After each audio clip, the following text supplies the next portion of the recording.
Imagine dying in your world and waking up in another, not as a warrior, not as a hero, but as something else entirely, an elf.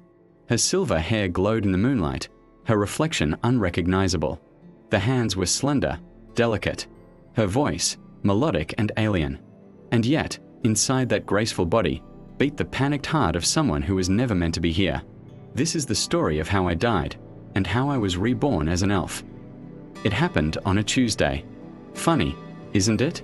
You never imagine your last day being so ordinary. The morning smelled like burnt coffee. My boss had sent me 3 passive-aggressive emails before I even got to work.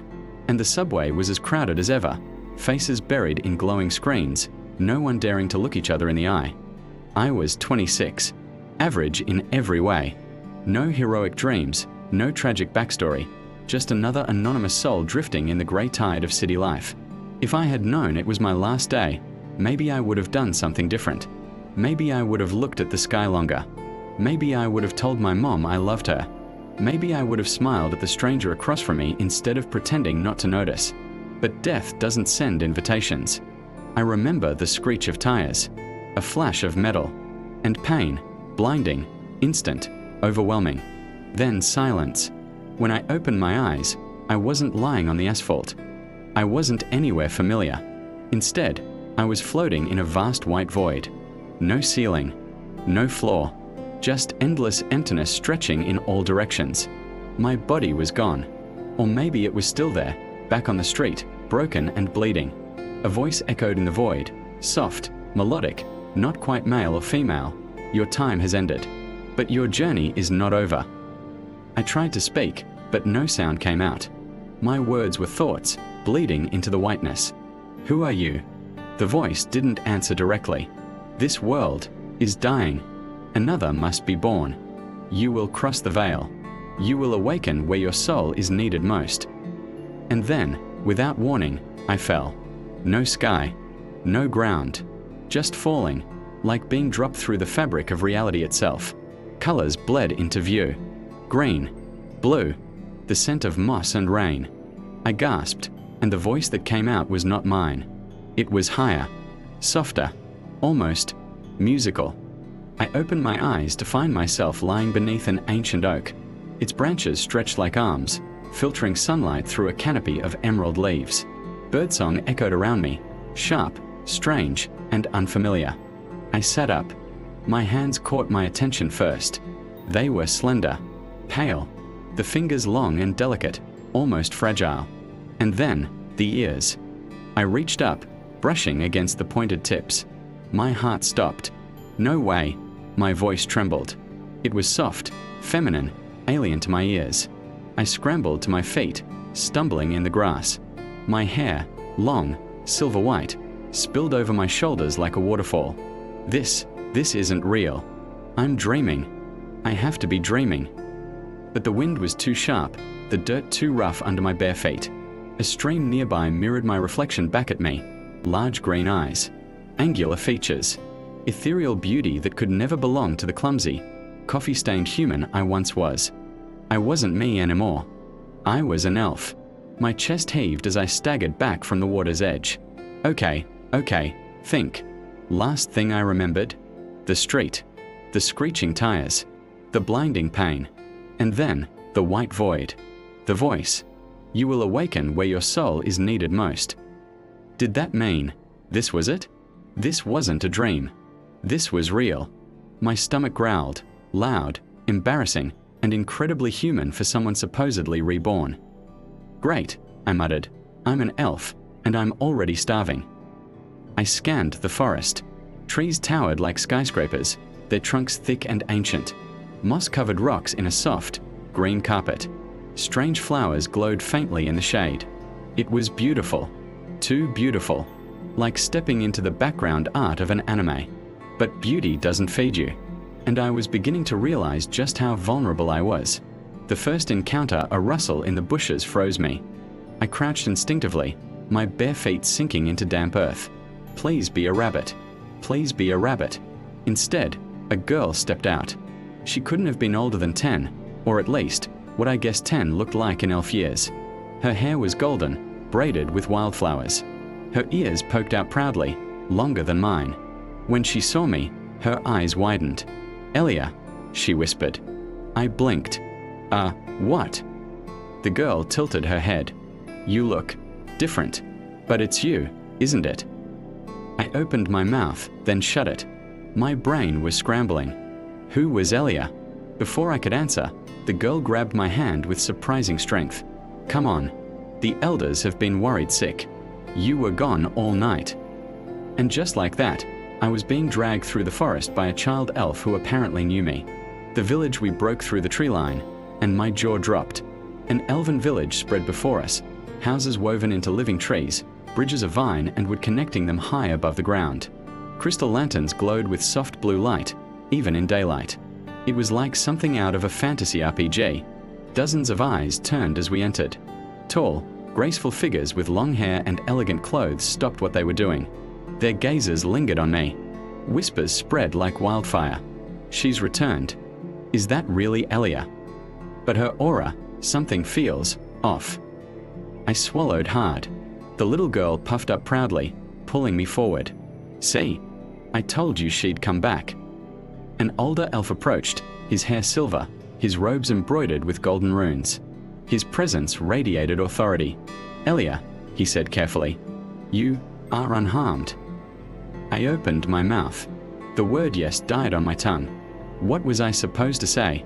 Sorry, the real Elia's gone, and now some dead human from another world is renting her body? Instead, I nodded mutely. The elder studied me, eyes narrowing. "There is something different about you," he murmured. "But perhaps the forest has its reasons." A new life, a new name. The villagers led me to a small treehouse, apparently my home. Inside, everything felt alien yet familiar. Wooden furniture grown directly from the walls, shelves lined with herbs, a bed of woven leaves. The golden-haired child from before bounced excitedly on the stool. "I knew you weren't gone forever. You always come back, Elia." I hesitated. Right. Of course." She grinned, completely oblivious. "Don't worry. I'll keep your secret." My heart skipped. Secret? The girl leaned in, whispering dramatically, "You sneak out at night, don't you? Into the forest. You're braver than me. But you shouldn't. It's dangerous out there." Her innocent words sent a chill through me. Dangerous? From what? But before I could ask, she hopped off the stool and skipped out the door. I sat alone, staring at my new reflection in a polished silver dish. Elia. That was the name of this body. An elf girl who apparently had a life, memories, and people who cared about her. And now, I was her. The first night that night, I couldn't sleep. The forest outside whispered with sounds I didn't recognize, calls of unseen creatures, rustling leaves that seemed almost alive. I touched my pointed ears again, half expecting them to vanish. But no, this was real. And somewhere deep down, I felt different, stronger, like a strange energy hummed just beneath my skin. Magic. The thought sent a thrill through me. I raised my hand, focusing, imagining sparks.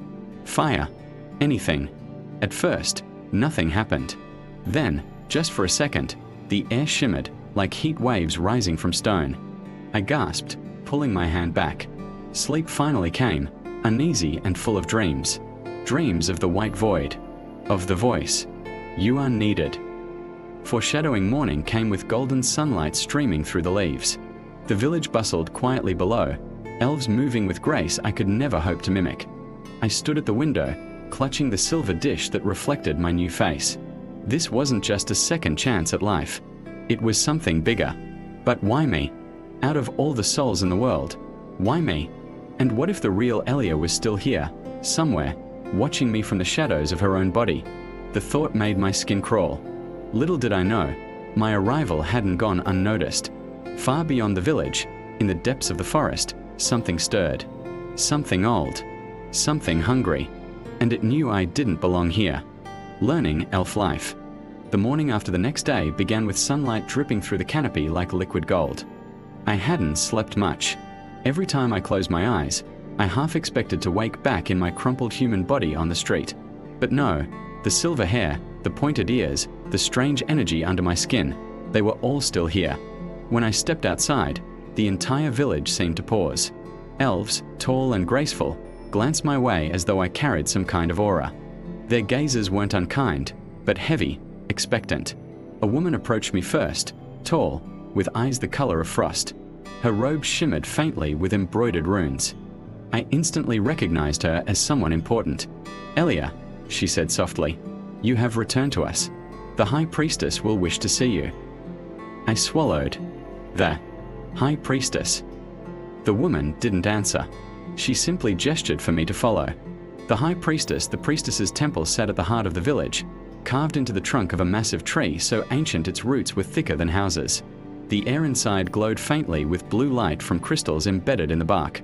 And there, seated upon a throne of living wood, was her, the High Priestess. Her presence was overwhelming, tall, statuesque, with hair like spun silver and eyes that seemed to pierce through the soul itself.